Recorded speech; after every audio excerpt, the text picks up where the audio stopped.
Okay, time for some Metal Slug 2. I love me some Metal Slug. It's a really fun series. Here we go.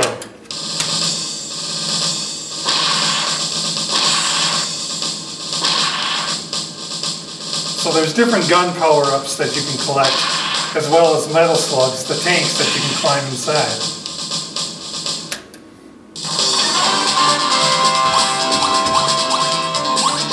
And a wacky list of characters. We get to select our characters. Okay. Mission 1, start. Now there are also prisoners of war along the way that you can free.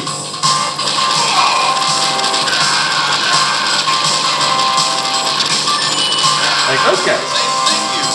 And they give you stuff. They give you stuff. Have a shotgun. H is the heavy machine gun.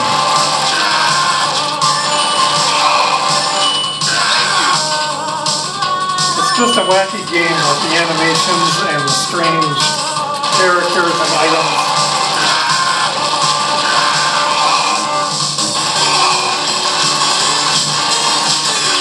And people hanging out in camels. Ah. There's a banana.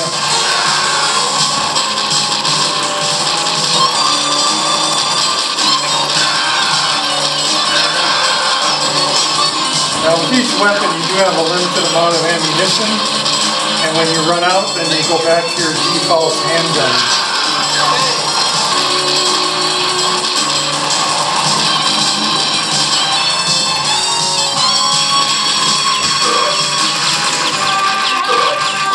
Throw some grenades at them.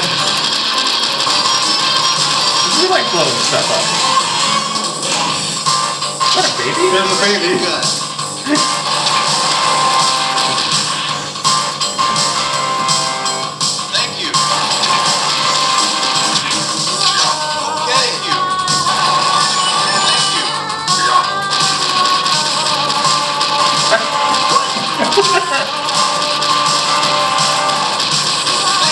Now the prisoner is doing like a Street Fighter move. He's a don't get in people. There's the boss.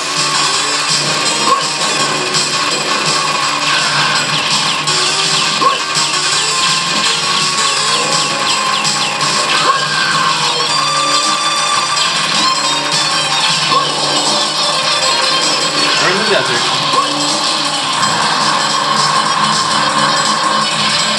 Blowing up towers with missiles in them.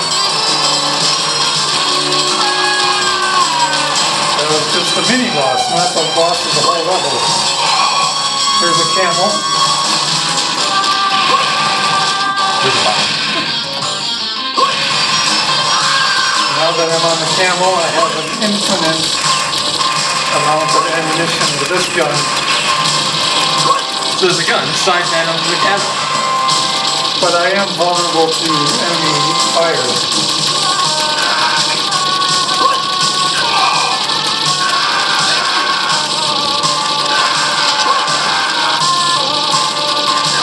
And I can jump in the air.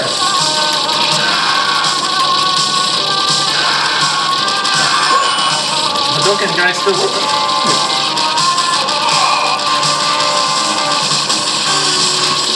Helicopters.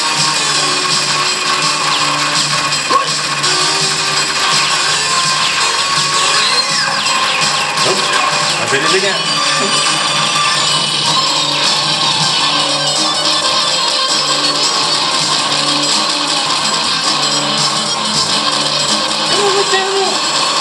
Get to the chopper. There we go. Watch out for the jet engines. Literally 6 burns.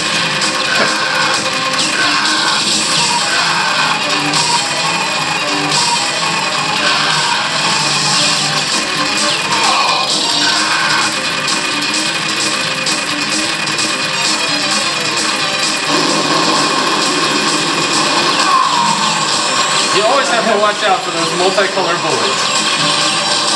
It doesn't matter what game you're in. My die, but I think I'm going to continue. Heavy machine gun. On multicolored bullets. We got it. Alright.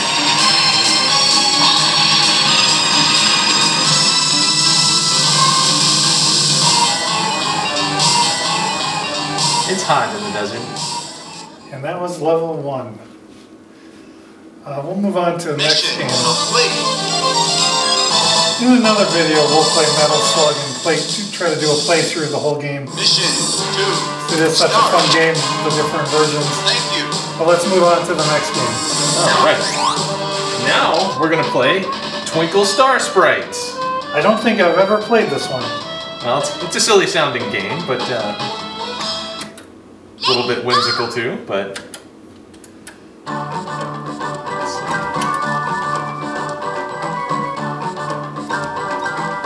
Select a character?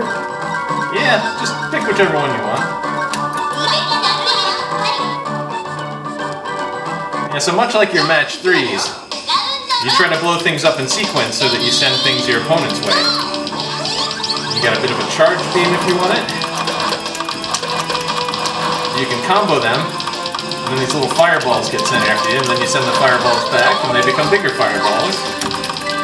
Okay. And if you send enough back, you can actually send a boss to the other side.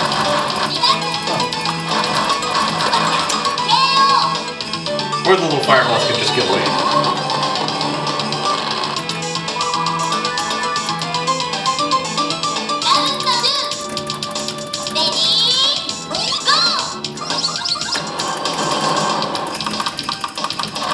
They change colors when you hit them. Yeah, the colors actually give you an indication of how many more hits it's going to take to kill them. Okay.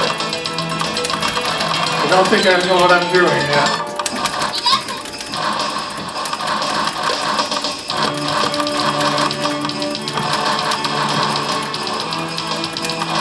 You want to try and combo. Okay, to get them all the same color? To either get them all the same color or outside of bubbles, so that you can reverse. And Wayne just did a reversal there that means that those things are trying to come and eat me. Which I was able to avoid. Just barely. Yeah, you're not gonna like this. So that is all of the wackiness that is Twinkle Star Sprites. And is there a story mode as well? There is a story mode where you go around fighting the different opponents, and they give you a little piece of each one's story. Very similar to other fighting games. Except everything's cutesy, as you can see here. Yeah, cool. What is the last game we have then to play? Okay, so the last game that we have to play is Samurai Showdown 3. How many Samurai Showdowns are there, man? 5. 5? At least with the Neo Geo, I believe that's the case. I think they went a little bit further with the series too, but... and we're not counting the versions that are on different consoles like the Neo Geo Pocket Color, right? Right. I have 2 on my Neo Geo. That's probably my favorite.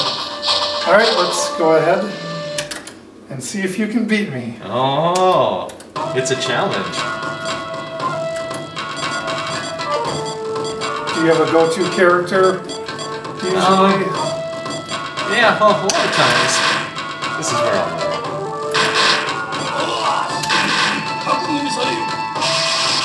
I'll go to Aomaru.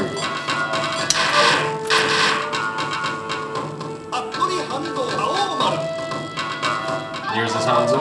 Hatsui Hanzo? It's usually Hanzo or Omura.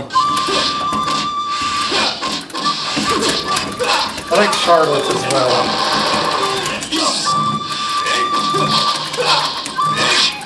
Oh man.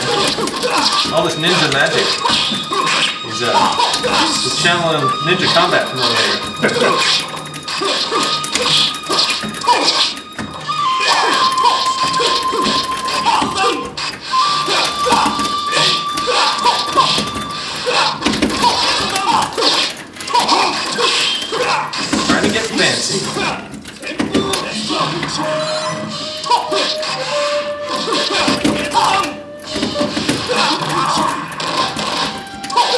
Where am I? You can't see me. Oh no! Oh! Come from behind victory for Matt. Don't call it a comeback. Been here for literally years. Oh, I jumped right into that. Oh, well, Here, have some fire. that was payback.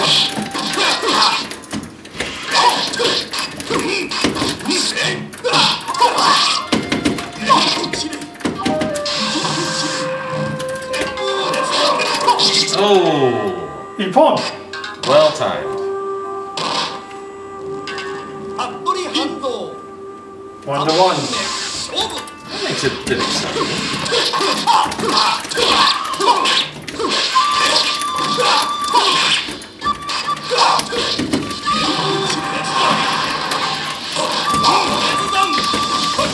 Get out of there! Oh, jeez.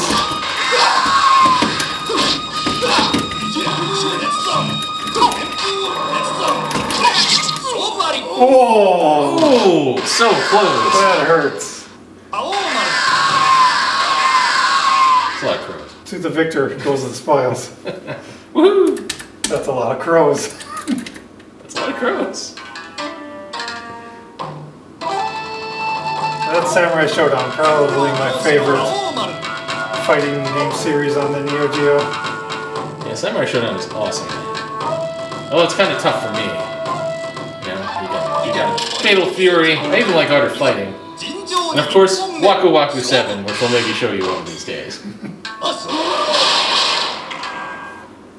And King of Fighters. Well, thanks, Matt, for showing us your Neo Geo today. Yeah, anytime, Wayne. Well, I do have one story to tell about back in the day when my brother and I would go to a bowling alley that had a Neo Geo. And it actually was in Oshkosh as well, where you did get your machine from. That's neat. So, my brother was playing Samurai Showdown 2, and there was this group of teenage boys. And you know how it was back in the day in the arcade, you put your quarter on. You put it right on the top there. Put your quarter on that you were next up to play. Yeah. Well, so my brother was playing, and these teenagers, one by one, they kept putting their quarters up, and no one was talking. And they would just keep playing my brother. My brother would keep beating them one after another. Huh. And after one guy got beat, he would just go back in the end of the line. And they would just keep cycling through. That's awesome. And they all just kept fighting my brother. Not that my brother was really a great Samurai Showdown player, but it was just a neat thing to stand back and watch. Oh, yeah. As these guys were just playing him one after another. So I thought that was a pretty cool story. That is a pretty cool story.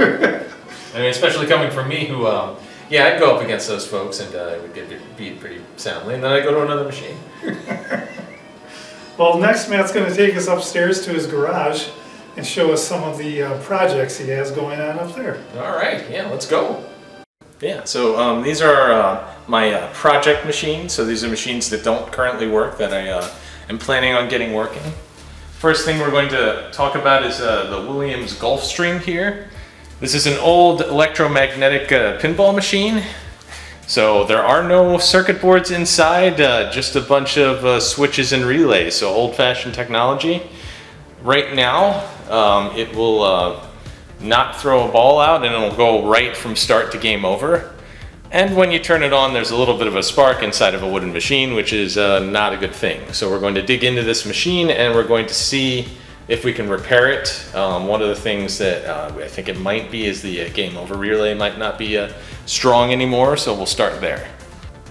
Matt, do you know what year the Gulfstream was made? I believe it was sometime in possibly the mid-70s, if I remember correctly. Yeah, and it's not a rare unit. I mean, several of these were made, so I don't have a hidden gem here. Well, the playfield is in good shape for the age. Yeah, it most certainly is. Yeah, this came out of someone's garage. A friend of mine in the area, her husband owned it, so she had passed it along to me. Right next to that is a candy cabinet, a Blast City cabinet. So these were cabinets that were put in Japan arcades, not so much in arcades in the US, although you'll see some in California that get imported over here, and if you go to any conventions, a lot of times they'll like to do group cab buys and get these machines. Cool thing about these machines is you can actually sit down and play with a regular sized chair. So what I have done, this was an old machine that used to play bass fishing, one of the few machines that actually of this type that were out in America. And I want to convert that into a 6-button machine that can play a lot of different games because it has a VGA hookup on the inside. Next to that is another Neo Geo cabinet. This time it would be a regular 4-slot, so not the deluxe version. You can kind of see that you don't have the speakers on the outside. The speakers are actually just hidden underneath there. So this machine currently does not have a monitor or a power supply, so I'm looking on sourcing those. And then when we do that, it does have another 4-slot inside, so we'll get that up and running, and then there'll be 2 Neo Geos in the house. An interesting story with the Neo Geo that's up here. I actually got that Neo Geo in a group Neo Geo cab buy, and the 2-slot machine ended up with Wayne. So we collaborated on that, and now he has that machine. Another one of the machines went to our friend Alex, and I retained this one as a project cabinet. So 3 Neo Geo machines at once, some games, and some other random parts. It was a pretty good deal. So over here you have a Fast and Furious sit-down racer.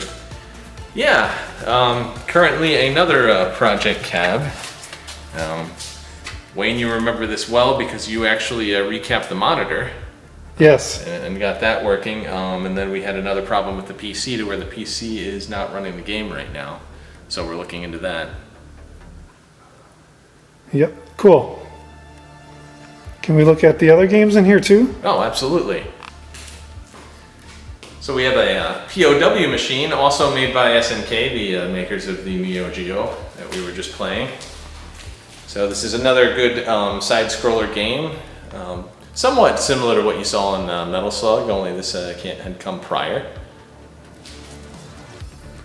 It's another, yeah, fun side-scroller, I think. And this one will be hopefully coming over to my house soon? That's right. Question mark? Yeah. Yes. And this one is fully functional right Fully now. functional, and Wayne, if you wanted to, you could show the credit button that you added just to make it easier. Yeah, so this is Steel Gunner 2. It's actually one of my favorite cabinets from back in the days when I used to play this in the arcade.